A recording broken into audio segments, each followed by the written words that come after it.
I'm still making a tarantula. I just wanted you to take a sneak peek what I'm doing. I'm adding the fur. How are you adding the fur? Can we see? Oh, you're making it look furry like a tarantula. Okay. Because tarantula have fur. Believe me. Believe you. Because you've seen them in real life, haven't you? Yeah, there was one at our doorstep. Oh, I know. One time.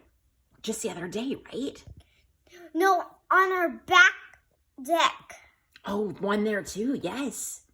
We've had quite a few different ones around here, haven't we? Oh, and when I looked down at the pool, there was a tarantula in the pool. In the pool? Yeah. When was that? It wasn't alive. Oh my goodness. It was at the Four Seasons. The Four Seasons. I thought that was when tarantula come. Oh, the Four Seasons. Right, sorry. I was thinking the hotel. Four Seasons. Like spring, summer, winter, fall, right? It's at fall. Fall. Okay, gotcha. Okay, let's keep working on this. Tarantula Play-doh prank. Ooh, that's starting to look fuzzy. Good work.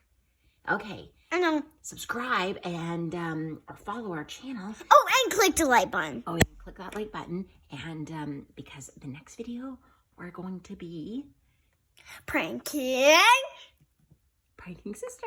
Trying to anyways. Just a little one, not too scary of one. Okay, bye.